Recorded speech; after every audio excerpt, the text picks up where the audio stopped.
बहुत बड़ी खबर सामने आ रही है। यूक्रेन ने दावा ये किया है कि उसकी फोर्स ने खेरसोन के अंदर रूस के हथियार गोदाम पर बहुत बड़ा हमला किया है। इसके साथ ही यूक्रेन का दावा ये है कि खेरसोन में रूस का हथियार गोदाम तबाह कर दिया गया है। भारी मात्रा में रूस का गोला बारूद तबाह करने के दावे किए गए हैं। तो दूसरी तरफ आप देखिए, पुतिन का गुस्सा ठंडा नहीं हुआ है। अब डेनमार्क ने पुतिन के गुस्से को भड़का दिया है।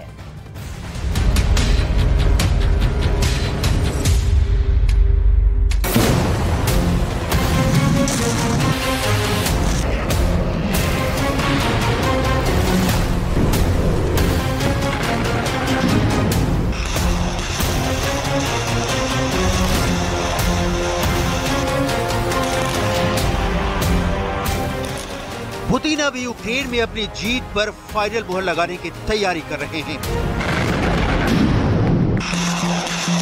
जंग के मैदान में पुतिन की आर्मी ने तहलका मचा दिया है, क्योंकि पुतिन का दावा है कि यूक्रेन का काउंटर ऑफेंसिव फेल हो गया है और जंग के मैदान के बाहर पुतिन के बयानों ने यूरोप और अमेरिका में राजनीतिक भूचाल ला दिया है। पुतिन ने धमकी भरे अंदाज में कहा है कि जिस तरह लेपर्ड टैंक को उड़ा दिया, ठीक वैसे ही अमेरिका के F-16 लड़ाकू विमान को भी उड़ा देंगे। पुतिन के इस बयान ने अमेरिका के अहंकार को सबसे ज्यादा चोट पहुंचाई है। वो अमेरिका जो अपने हथियारों पर सबसे ज्यादा इतराता है और जिसकी वॉर इंडस्ट्री में काम 24 घंटे रातों दिन होता है, वो इस अपमान को झेल नहीं पा रहा है। इसलिए यूरोप के एक छोटे से देश डेनमार्क की तरफ से एक बयान जारी हुआ है। बाइडेन के इशारे पर यह बयान जारी किया गया है और इसको जारी करने का मकसद पुतिन को टारगेट करना है। आखिर डेनमार्क की सरकार ने ऐसा कौन सा बयान दिया है कि यूक्रेन के आसमान में लड़ाकू विमानों का महायुद्ध तय हो गया है? आखिर डेनमार्क जैसे एक बेहद छोटे से देश का पुतिन को चुनौती दिए जाने का मकसद क्या है और कैसे अब बाइडेन पर अमेरिका के अंदर से ही दबाव पड़ रहा है कि युद्ध खत्म करो? ज़ेलेंस्की को उसके हाल पर छोड़ दो। पुतिन ने अपने बयानों से न सिर्फ यूक्रेन का मनोबल तोड़ा है, बल्कि खुद को नैतिकता की दृष्टि से ऊंचाइयों पर ले जाने की कोशिश भी की है। जंग का सिनेरियो पूरी दुनिया में तेजी से बदल रहा है और ज़ेलेंस्की की हालत दिनों दिन पतली होती जा रही है।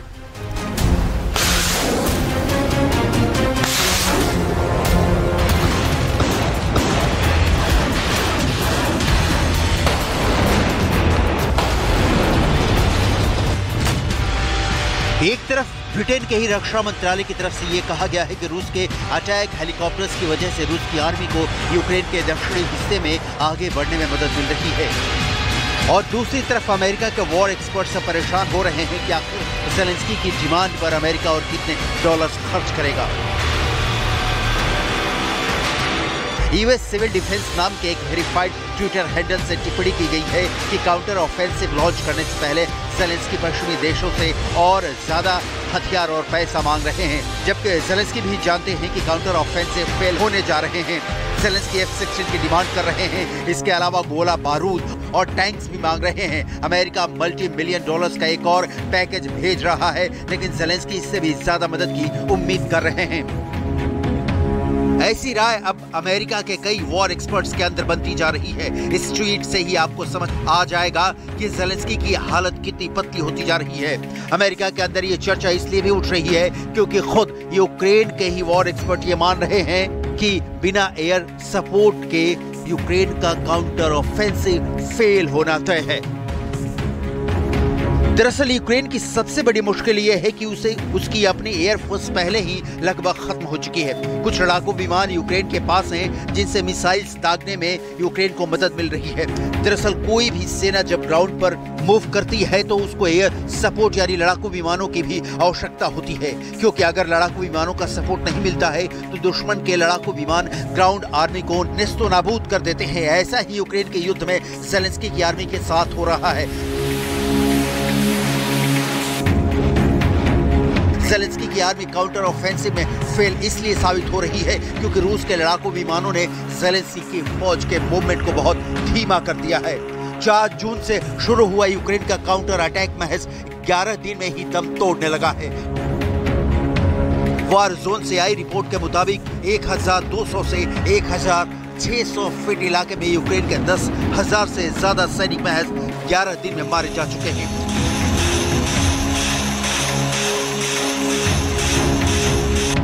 यूक्रेन ने रूस पर 4 जून से 5 तरफ से काउंटर अटैक शुरू किया था।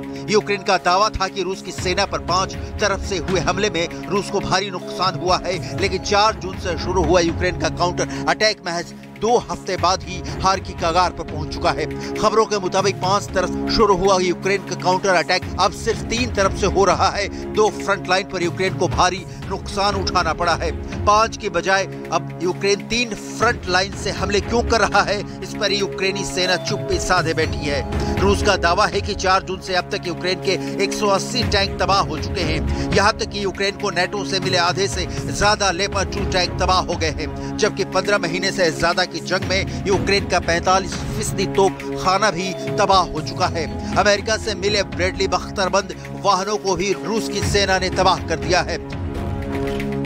राष्ट्रपति पुतिन ने डंके की चोट पर कहा है कि जंग के मैदान में जलते हुए लेपर्ड टैंक और ब्रेडली बख्तरबंद को देखना वाकई शानदार नजारा है।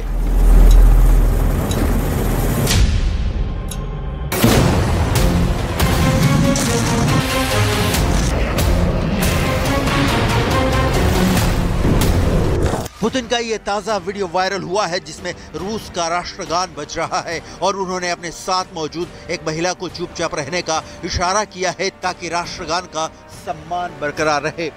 ये वीडियो दुनिया को एक संदेश है। पुतिन रूस के राष्ट्रीय स्वाभिमान से कभी कोई समझौता नहीं करते हैं और यही बात पुतिन ने रूस के सेंट पीटर्सबर्ग में हुए एक आर्थिक सम्मेलन में कही है। पुतिन का कहना है कि अमेरिका के F-16 लड़ाकू विमान भी जला दिए जाएंगे। Что касается господина Трампа, то во время его президентства было введено очень большое количество санкций и ограничений в отношении России. Обращаю внимание, что никаких тяжелых событий, трагических на Украине и не было, и в помине не было. Но, тем не менее, санкции вводились.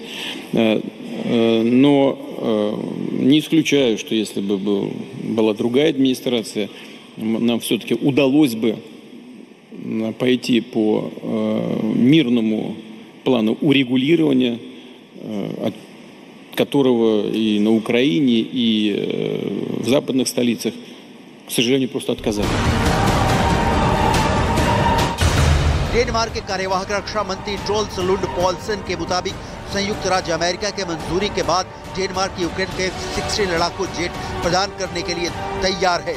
अगर वो अपनी लड़ाई जीतना चाहते हैं तो उनको डेनिश F-16 लड़ाकू विमान देने पर हमें कोई आपत्ति नहीं है।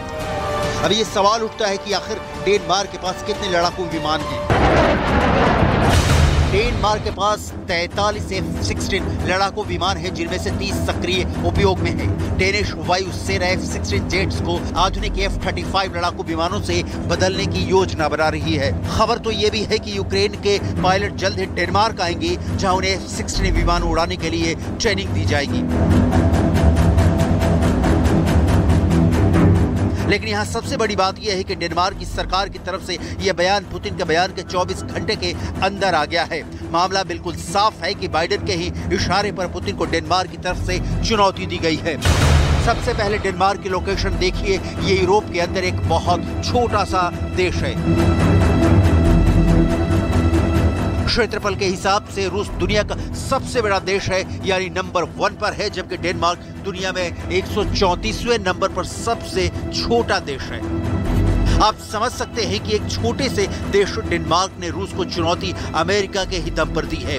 दूसरी तरफ रूस के एक प्रसिद्ध टीवी एंकर मॉस्को के अंदर ये चर्चा कर रहे हैं कि आखिर यूक्रेन के अंदर कहां पर परमाणु बम गिराना ज्यादा लाभदायक साबित होगा। आप समझ सकते हैं, एक तरफ मिसाइल की मार, दूसरी तरफ सैलाब की मार और तीसरी तरफ से परमाणु बम का खौफ। यूक्रेन की हालत पुतिन ने क्या कर दी है, कोई भी समझ सकता है।